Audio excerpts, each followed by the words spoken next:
I pledge allegiance to the flag of the United States of America and to the republic for which it stands, one nation, under God, indivisible, with liberty and justice for all. Welcome to the Vietnam Veterans News Podcast. News of interest about Vietnam veterans from a Vietnam veteran. Now, here's your host, Mac Payne.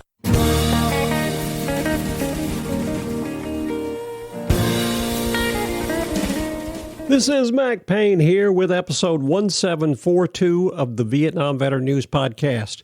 News about the Vietnam War and the brave veterans who served there, as told to you by yours truly, a Vietnam veteran. On my second tour in Vietnam, I had the privilege of flying Cobra gunships with A Battery, 4th of the 77th Field Artillery, which was an aerial rocket artillery unit with the 101st Airborne Division. Because of that, I became a life member of the Vietnam Helicopter Pilots Association. Because I'm a member of that association, every so often they'll send me a copy of the Aviator magazine, which they put out every 2 months. The March and April 2020 edition of the Aviator magazine had a very interesting story in it. The title of it was The A Shau, meaning the A Shau Valley. It was submitted by Daniel Jones, who was a slick pilot with B Company 229th Assault Helicopter Battalion in the 1st Cav Division. He was describing his experiences during Operation Delaware. Delaware was a big deal out in the A Shau Valley. The interesting thing about his story was that was his first flight in Vietnam. He was a brand new pilot there, and he described what he went through. It was a hair-raising tale. They went out there in the A Shau Valley on this assault, and the 1st Cav lost a bunch of helicopters. His aircraft was shot down, and he had to stay on the ground for a few hours until he was picked up. I was so impressed with his description of what he and everyone else went through in this assault on the A Shau Valley. I felt compelled to share with you about Operation Delaware in the A Shau Valley. Another reason I want to share it with you is because I have connections with the A Shau Valley. This operation took place in April and May of 1968. I was flying over the A Shau Valley in 1970. It was a bad place out there. It was loaded with the bad guys. It was a very interesting terrain feature. The valley was 22 miles long and about a mile wide. It was surrounded by tall mountains, but right down there in the valley, it was flat, like a big runway. The other feature about it is that it was very close to the Laotian border and the Ho Chi Minh Trail. It was a perfect stop-off point for the NVA to bring in troops and supplies into that valley and stage it so they could send it out into the rest of Vietnam. They built all sorts of caves and tunnel complexes out there to protect themselves from all the air power that would be used against them, especially B-52s. They would bomb that valley all the time with the B-52s, and when they would go in and make assaults there, the NVA would come out of their rat holes like nothing ever happened. Operation Delaware was an assault on the A Shau Valley. 1st Cav Division took part in it, along with the 101st Airborne Division, my old unit, and the ARVN took part in it. After reading Daniel Jones' description of what he went through, I'm going to share with you more about what happened in Operation Delaware. It was just another one of those operations in Vietnam where the Americans and the ARVN would go in, beat up on the NVA, take a few casualties, then the NVA would leave, and then we would leave, and then the NVA would come back.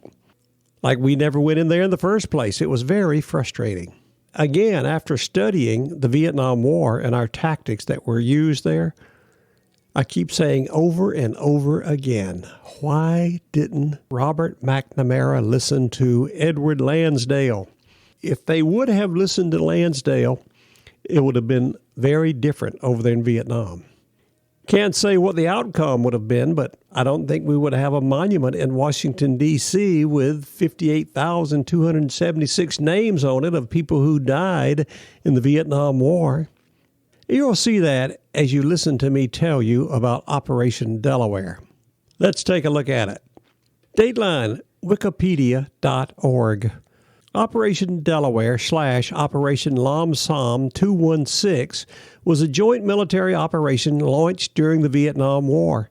It began on the 19th of April 1968 with troops from the United States Army and the Army of the Republic of Vietnam, better known as ARVN, moving into the A Shau Valley.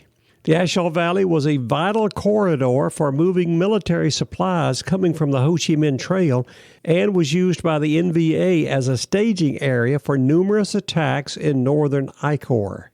Other than small special operation reconnaissance patrols, Americans and South Vietnamese forces had not been present in the region since the Battle of the A Shau in March of 1966, when a U.S. Special Forces camp located there was overrun. Here is some background on Operation Delaware. In January 1968, MAC-V ordered the 1st Cav Division to move north from the Central Highlands to support the Marines.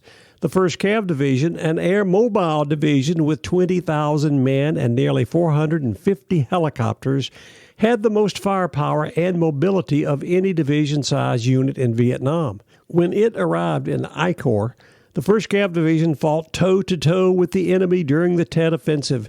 It was fully engaged in Operation Pegasus, the relief of Khe Sanh, when its commander, Major General John J. Tolson, was ordered to prepare plans for Operation Delaware. After gaining control of the A Shau Valley in March of 1966, the NVA fortified it with powerful crew-served 37mm anti-aircraft cannons, some of them radar-controlled. They also had rapid-firing twin-barrel 23mm cannons and many 12.7mm heavy machine guns to contribute to their air defenses. The A Shau Valley soon evolved into a major logistics depot for the NVA, with storage locations often located in underground bunkers and tunnels. Because of this strength on the ground and the relative geographic isolation of the valley, the U.S. and its allies conducted little offensive activity in the area except for air attacks, and those were limited by steep mountainous terrain often cloaked under clouds and prone to sudden violent changes in weather. Because of the very limited air mobility of the Marines in I Corps, no ground operations of any significance had been launched in the A Shau Valley. By early April 1968, the NVA had just suffered casualties of more than 40,000 men in two major military campaigns, the Tet Offensive and at Khe Sanh. The NVA still had the ability to take the initiative in the northernmost part of I Corps. That ability came in part from isolated base areas like the sparsely populated A Shau Valley, running north and south along the Laotian border, 30 miles south of Khe Sanh, where troops and supplies were moved into South Vietnam as the NVA prepared for another battle, at a time and place of its choosing. The A Shau Valley, a mile-wide bottomland flanked by densely forested 5,000-foot mountains, was bisected lengthwise by Route 548, a hard-crusted dirt road.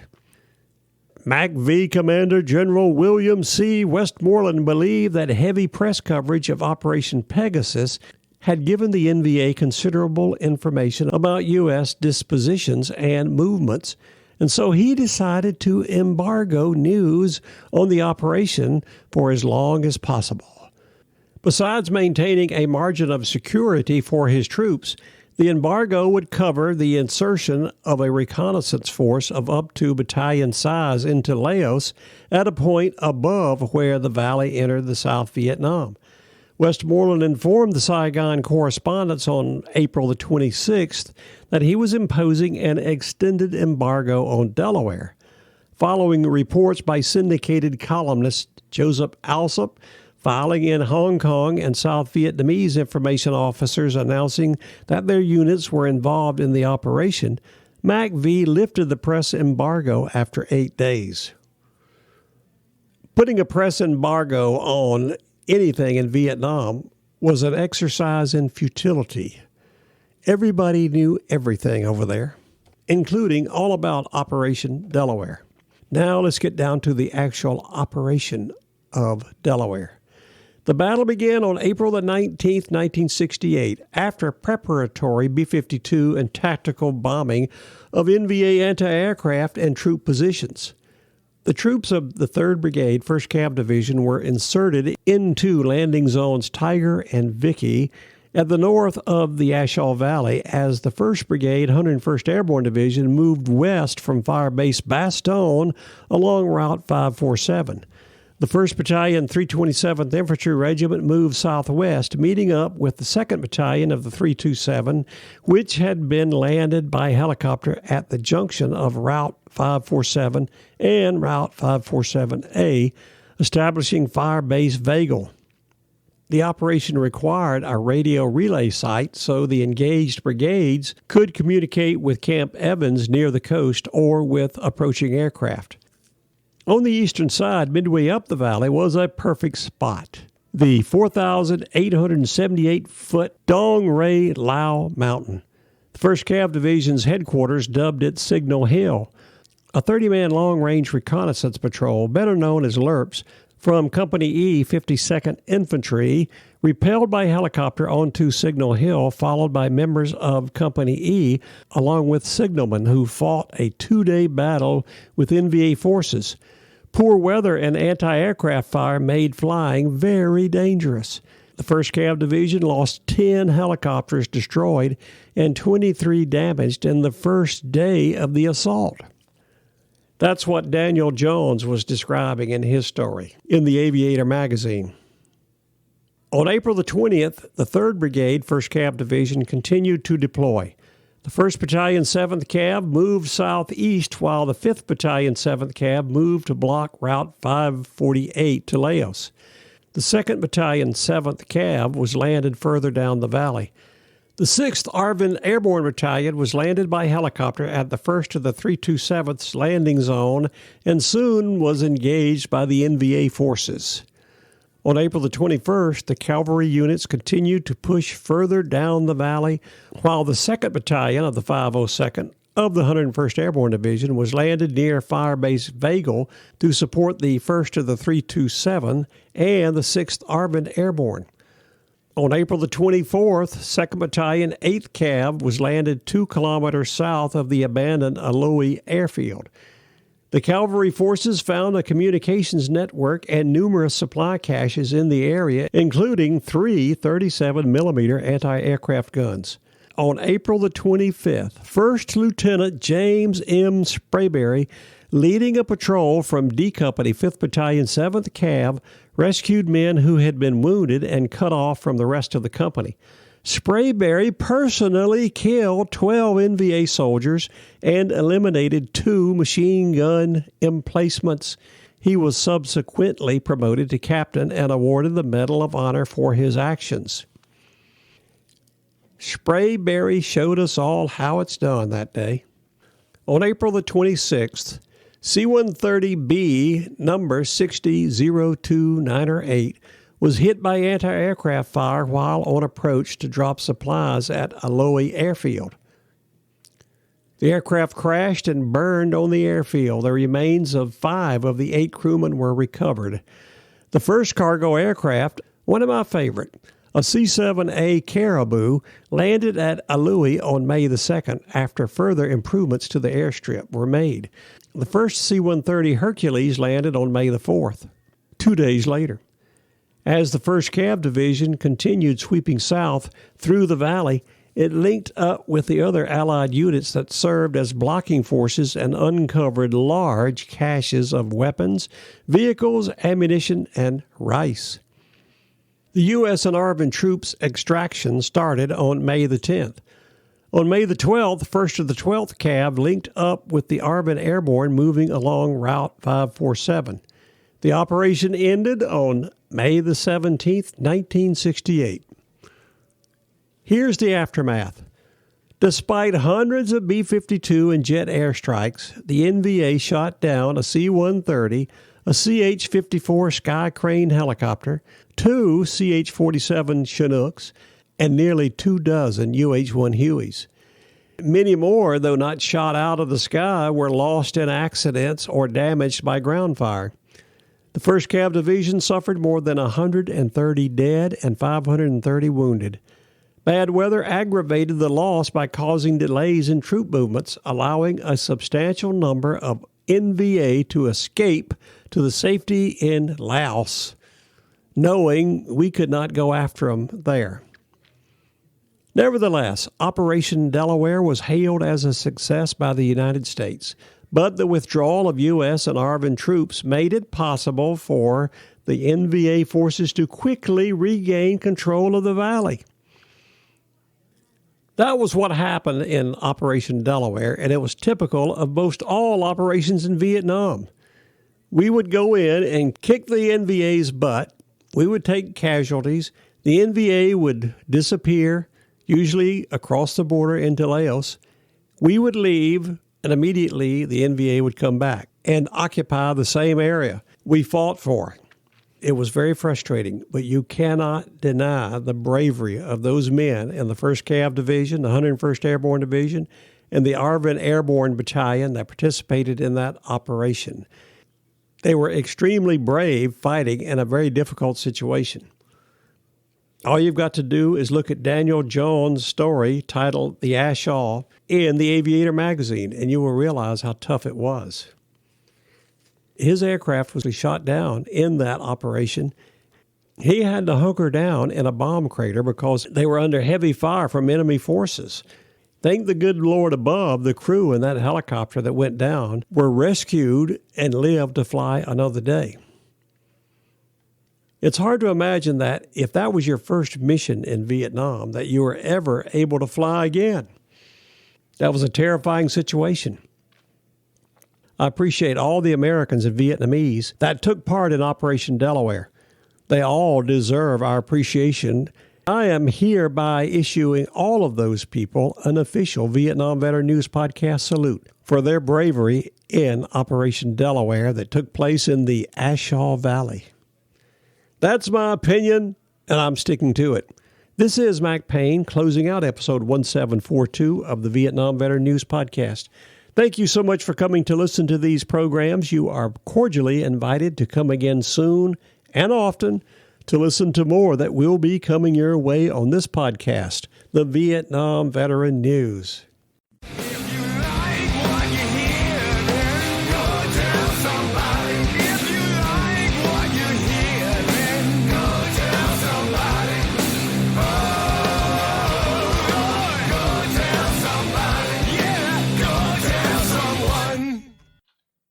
How about that? Ain't that a mess?